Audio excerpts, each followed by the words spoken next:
Hi.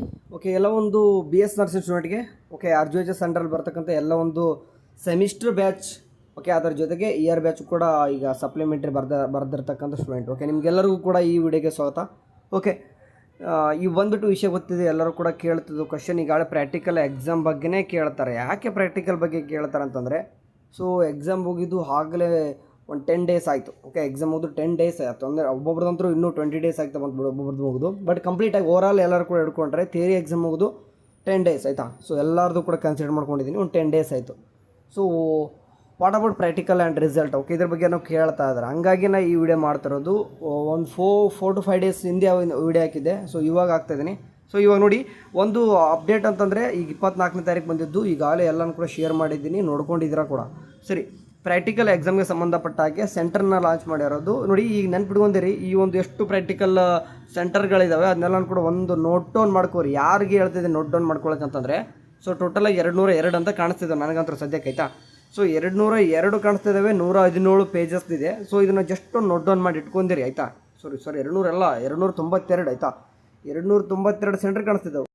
So it means 292 ಅಂದರೆ serial wise ಇದೆ, ಎಲ್ಲನೂ ಕೂಡ ನೀಟಾಗಿ ಬಂತಿದ್ದಾರೆ. 292 ಅಂತ ಇರ್ತದೆ. ಓಕೆ, ಸೊ ಕೆಲವೊಂದಿಷ್ಟು ಒಂದೇ ಕಾಲೇಜಿಗೆ ಒಂದು ಕಾಲೇಜಿಗೆ ಒಂದೇ ಸೆಂಟ್ರ್ ಕೂಡ ಆಗಿರ್ತದೆ. ಹಂಗಾಗಿ ಬಂದುಬಿಟ್ಟು ಇಲ್ಲಿ ಅಫಿಷಿಯಲಾಗಿ ರಿಯಾಜ್ ಪಾಷದವ್ರದ್ದು ರಿಜಿಸ್ಟ್ರಿ ವ್ಯಾಲ್ಯೂಷನ್ ಕೂಡ ಕೊಟ್ಟಿದ್ದಾರೆ. ಟೋಟಲಾಗಿ 292 ಕಾಣಿಸ್ತಿದ್ವಿ. ಅದಕ್ಕೆ ನೋಟ್ ಡೌನ್ ಮಾಡಿ ಇಟ್ಕೊಳ್ಳಿ ಅಂತಂದರೆ, ಯಾರಿಗೆ ಸೆಮಿಸ್ಟ್ರ್ ಯಾರೆಲ್ಲ ಇವಾಗ ಈಗ ಯಾರಂದ್ರೆ ಸೆಕೆಂಡ್ ಸೆಮಿಸ್ಟ್ರು ಅಥವಾ 4th ಸೆಮಿಸ್ಟ್ರು ಅಥವಾ 6th ಸೆಮಿಸ್ಟ್ರು ಎಕ್ಸಾಮು, ಅಂದರೆ ಈಗ 4th ಸೆಮಿಸ್ಟರ್ ಬರ್ತಿದ್ರಲ್ವ, 3rd ಸೆಮಿಸ್ಟರ್ ಬರ್ತಿದ್ರಾ, 5th ಸೆಮಿಸ್ಟರ್ ಬರ್ತಿದ್ರಾ, ಇವ್ರಿಗೆ ಎಸ್ಪೆಷಲಿ. ಯಾಕಂದರೆ ನೆಕ್ಸ್ಟ್ ಇದೆ, ಇನ್ನೂ 6 ಮಂತ್ ಒಳಗೆ ಇನ್ನೂ ಮತ್ತೆ ಎಕ್ಸಾಮ್ ಬರೀತಾರೆ, ಪ್ರಾಕ್ಟಿಕಲ್ ಇರ್ತದೆ. 292 ಇರೋದು ಎಷ್ಟು ಹೆಚ್ಚಿಗೆ ಆಗಿರ್ತವೆ ನೆನ್ಪಿಡ್ಕೊಂಡ್ರೆ ಎಷ್ಟೇ ನೋಡ್ಕೋರಿ. ಯಾಕೆ ಹೇಳಿದೇನಂತಂದರೆ, ಸರಿಯಾದ ಕ್ವಾಂಟಿಟಿ ಆಫ್ ಎಲ್ಲನೂ ಕೂಡ ಮಾತಾಡಲಿಕ್ಕೆ ಬಂದಿದ್ದು ವಿಚಾರ ಇದಲ್ಲ. ಬಟ್ ಕ್ವಾಂಟಿಟಿ ಆಫ್ ಎಜುಕೇಷನ್ ಎಲ್ಲಿಗೆ ಹೋಗ್ತಾಯಿದೆ ಅಂತ ನನಗೆ ಗೊತ್ತಾಗ್ತಿಲ್ಲ. ಸೊ ಆಲ್ ಓವರ್ ಇಂಡಿಯಾದಲ್ಲಿ ಬಂತಂತಂದರೆ ಹೈಯೆಸ್ಟ್ KNC ಆಗಿರೋದು ನಮ್ಮ, ಅಂದರೆ ಈಗ ರಿಜಿಸ್ಟ್ರೇಷನ್ ಅಂತ ಏನು ಕರಿತೀವಿ ಅದು ಆಗಿರೋದು ನಮ್ಮ ಕರ್ನಾಟಕದಾಗ ಈ ಸದ್ಯಕ್ಕೆ, ಆಯಿತಾ. ಸೊ ಏನಂದರೆ ಕ್ವಾಲಿಟಿಗಿಂತ ಕ್ವಾಂಟಿಟಿ ಮುಖ್ಯ ಮಾಡ್ತಿದ್ರು ಗೌರ್ಮೆಂಟ್, ಗೊತ್ತಿಲ್ಲ. ಅಥವಾ ಈಗ ಹೆಂಗಂದರೆ ಒಂದು ಕಾಲೇಜ್ ಒಳಗಡೆ ಸ್ಟ್ರಿಕ್ಟಾಗಿ ನಡೀತಾ ಇತ್ತಂತಂದರೆ, ಕೆಲವೊಂದಿಷ್ಟು 3-4 ಕಾಲೇಜ್ ಇರ್ತವೆ. 4 ಕಾಲೇಜ್ ಅಟ್ಯಾಚ್ಮೆಂಟು ಒಂದು ಸೆಂಟ್ರಿಗೆ ಇರುತ್ತೆ ಅಂದ್ಕೊಳ್ಳಿ. ಭಾಳ ಸ್ಟ್ರಿಕ್ಟ್ ನಡೀತಾ ಇತ್ತು ಈ ಸೆಂಟರ್ ಅಂತಂದರೆ, ಇದರಲ್ಲಿ ಪ್ಲ್ಯಾನ್ ಮಾಡ್ತಾರೆ ABCD ಇದ್ದವರು. ಸೊ ಪ್ಲ್ಯಾನ್ ಇದ್ದವ್ರು ಏನು ಮಾಡ್ತಾರೆ, ಎಷ್ಟು ದುಡ್ಡು ಆದರೂ ಚಿಂತೆಲ್ಲ ನಾವು ಸಪ್ರೇಟ್ ಒಂದು ಸೆಂಟರ್ ಮಾಡ್ಕೊಂಡು ಹುಡುಗರನ್ನ ಮಾಡೋದು. ಸೊ ಅಂದರೆ ಈ ಸಪ್ರೇಟ್ ಒಂದು ಸೆಂಟರ್ ಮಾಡ್ಕೊಳ್ಳೋದು, ಸಪ್ರೇಟಾಗಿ ಏನು ಮಾಡೋದು, ಅವ್ರು ಪ್ರಾಕ್ಟಿಕಲ್ ಇಡ್ಸ್ಕೊಂಡ್ಬಿಡೋದು. ಅವ್ರ ಕಾಲೇಜ್ ಒಳಗೆ ಏನು ನಡೀತು ಏನು ಗೊತ್ತೇ ಆಗಿರಲ್ಲ. ಹುಡುಗರು ಏನು ಕಲಿತರು, ಏನು ಪ್ರಾಕ್ಟಿಕಲ್ ಮಾಡಿದ್ರು ಬಿಟ್ಟರು ಅದೇ ಗೊತ್ತಿರಲ್ಲ. ಅಂದರೆ ಪ್ರಾಕ್ಟಿಕಲ್ ಮಾಡಿರ್ತಾರೆ ಬಿಡಿ, ಬರೆದಿರ್ತಾರೆ, RGHS ಕಡೆಯಿಂದ ಬರೆದಿರ್ತಕ್ಕಂಥ ಬುಕ್ಲೆಟ್ ಬರೆದಿರ್ತಾರೆ, ಸಬ್ಮಿಟ್ ಮಾಡಿದರೆ ಹೆಂಗೆ ಬರೆದ್ರು, ಯಾವ ರೀತಿ ಇತ್ತು ಯಾರಿಗೂ ಕೂಡ ಗೊತ್ತಿಲ್ಲ. ಬಟ್ ಮುಗಿಸಿದ್ರು, ರಿಸಲ್ಟ್ ಬಂತು. ಅಂದರೆ ಇಲ್ಲಿ ಏನಾಗ್ತಿದೆ, ಕ್ವಾಲಿಟಿಗಿಂತಲೂ ಕ್ವಾಂಟಿಟಿ ನಡೀತಾ ಇದೆ. ಸೊ ನಾವು ಬಂದಿರತಕ್ಕಂಥ ಆ ವಿಚಾರ ಮಾತಾಡಲಿಕ್ಕೆ ಬಂದಲ್ಲ, ಅದು ಸಪ್ರೇಟಾಗಿ ಒಂದು ಡೀಟೇಲ್ಡಾಗಿ ಮಾತಾಡಬೇಕು, ಅದ್ರ ಬಗ್ಗೆ ಮಾತಾಡೋಣ. ಇವಾಗ ಪ್ರಾಕ್ಟಿಕಲ್ ಎಕ್ಸಾಮ್ ಡೇಟ್ ಬಂದುಬಿಟ್ಟು ಮಂಡೇ ಆನ್ವರ್ಡ್ ಸ್ಟಾರ್ಟ್ ಆಗುತ್ತೆ. ಬಟ್ ನಿಮ್ಮ ಕಾಲೇಜ್ ಒಳಗಡೆ ಶೆಡ್ಯೂಲ್ ಕೊಡ್ತಾರೆ, ಆಯಿತಾ. ನಿಮ್ಮ ಕಾಲೇಜ್ ಒಳಗಡೆ ಪ್ರಿನ್ಸಿಪಲ್ ಯಾರಿದ್ದಾರೋ, ಪ್ರಿನ್ಸಿಪಲ್ ಏನು ಮಾಡ್ತಾರೆ ಅಂತಂದರೆ, ನಿಮ್ಮ ಶೆಡ್ಯೂಲ್ನ ಕಳಿಸ್ತಾರೆ. ಈ ಡೇಟಿಗೆ ನಡೆಸ್ತೀವಿ, ಈ ಡೇಟಿಗೆ ಯಾರು ರೆಡಿ ಇರ್ರಿ ಅಂತಂದು. ಬಿಫೋರ್ 2 ಡೇಸ್ ಹೆಂಗಿದ್ರು ಕೂಡ ನಿಮ್ಮೊಂದು ವಾಟ್ಸಪ್ ಗ್ರೂಪ್ಸ್ಗಳು ಇದ್ದೇ ಇರ್ತವೆ, ಕಾಲೇಜ್ ಗ್ರೂಪ್ಸಲ್ಲಿ ಹೇಳ್ತಾರೆ. ಸೊ ಅಂದರೆ ಸ್ಟಾರ್ಟ್ ಆಗ್ತಿರೋದು ನಾಳೆಯಿಂದ ಕೂಡ ಡೀಟೇಲ್ಸ್ ಎಲ್ಲ ಕೂಡ ಓವರಾಲ್ ನಡೀತದೆ, ಆಯಿತಾ. ನಾಳೆಯಿಂದ ಸ್ಟಾರ್ಟ್ ಆಗುತ್ತೆ. ಸೊ ಮಂಡೇನೂ ಸ್ಟಾರ್ಟ್ ಆಗಿದ್ರೆ, ಸೊ ನಿಮಗೆ ಆ್ಯಕ್ಚುಲಿ ಸ್ಟಾರ್ಟ್ ಆಗ್ತಾ ಇರೋದು. ಲಾಸ್ಟ್ ಡೇಟ್ ಬಗ್ಗೆ ಕೇಳಲಿಕ್ಕೆ ಇವಾಗಲೇ ಏನು ಕೂಡ ಹೋಗಬೇಡಿ. ಯಾಕಂದರೆ ಲಾಸ್ಟ್ ಡೇಟ್ ಅದನ್ನು ಎಲ್ಲ ಕಾಲೇಜಸ್ ಮುಗಿಸೋವರೆಗೂ ಕೂಡ ಯೂನಿವರ್ಸಿಟಿ ಅವರು ಡೇಟ್ ಕೊಟ್ಟರು ಕೂಡ ಅದು ವೇಸ್ಟೇ, ಆಯಿತಾ.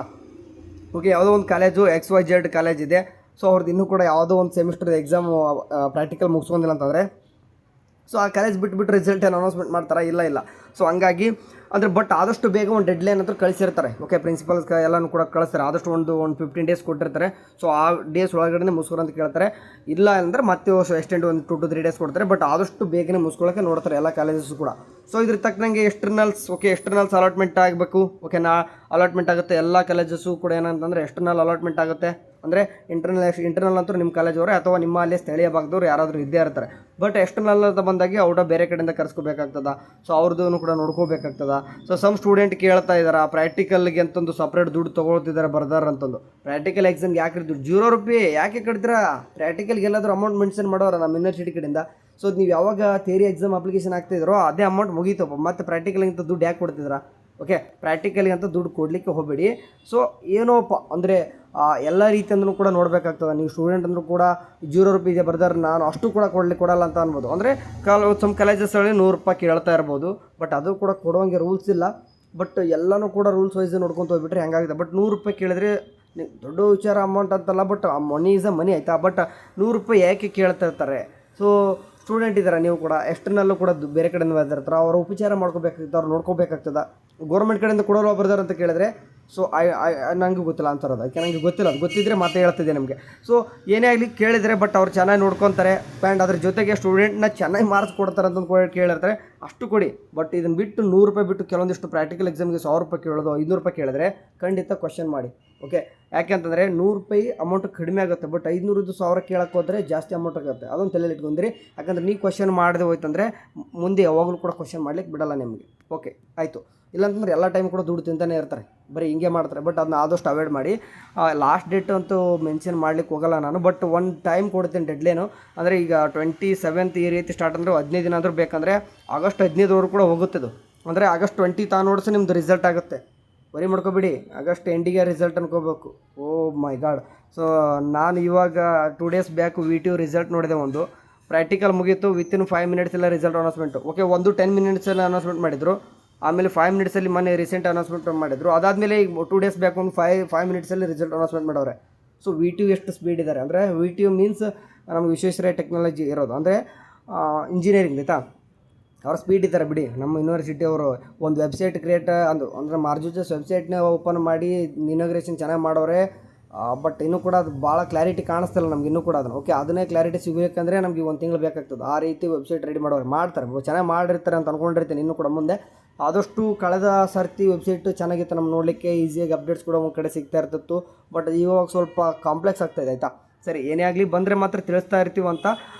ಈಗ ಹೇಳಿದ್ನಲ್ಲ, ಆಗಸ್ಟ್ ಎಂಡಿಗೆ ಹೋಗ್ತದೆ. ಈಗ 27th ನಾಳೆ ನಿಮಗೆ ಪ್ರಾಕ್ಟಿಕಲ್ ಸ್ಟಾರ್ಟ್ ಆದರೂ ಕೂಡ ಆಗಸ್ಟ್ 15ವರೆಗೂ ಕೂಡ ಪ್ರಾಕ್ಟಿಕಲ್ ನಡೆಯುತ್ತೆ.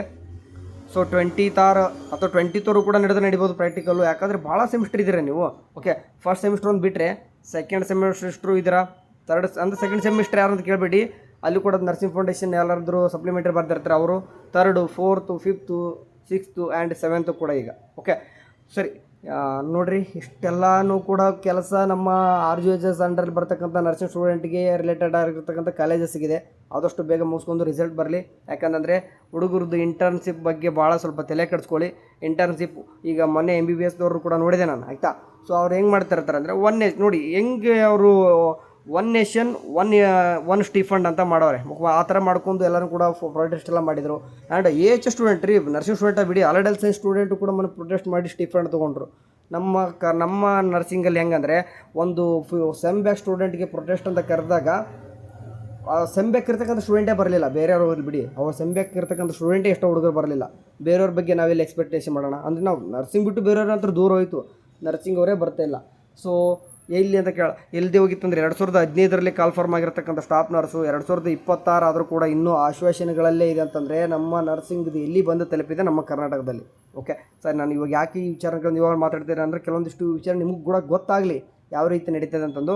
ಸೊ ಮುಂದೆ ಎಲ್ಲನೂ ಕೂಡ ಅವೇರ್ನೆಸ್ ತಿಳಿಸೋಣ. ಇವಾಗ ಎಕ್ಸಾಮ್ ಎಲ್ಲನೂ ಕೂಡ ಮುಗಿಸ್ಕೊಳ್ಳಿ, ಎಕ್ಸಾಮ್ ರಿಸಲ್ಟ್ ಬರಲಿ.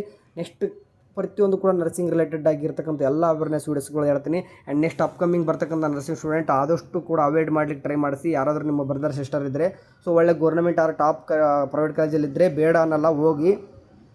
ಸೊ ಸುಮ್ಕೆ ಕಲಿಕ್ಕೆ ಹೋಗ್ಬೇಕು. ಯಾಕಂದರೆ ಈಗಾಗಲೇ ಇನ್ನು ರಾಜಸ್ಥಾನದಲ್ಲಿ 3.3 ಲ್ಯಾಕ್ ರಿಜಿಸ್ಟ್ರೇಷನ್ ಆಗಿತ್ತು ಅಂದರೆ, ನಮ್ಮ ಕರ್ನಾಟಕದಲ್ಲಿ 5.5 ಲಕ್ಷ ಅಂತಂದರೆ, ರಾಜಸ್ಥಾನ ಇದು ರಾಜಸ್ಥಾನ ಅಂದರೂ ಕೂಡ ಕಡಿಮೆ ಏನಿಲ್ಲ, 5th ಪ್ಲೇಸಲ್ಲಿ ಇದು ಆಯಿತಾ.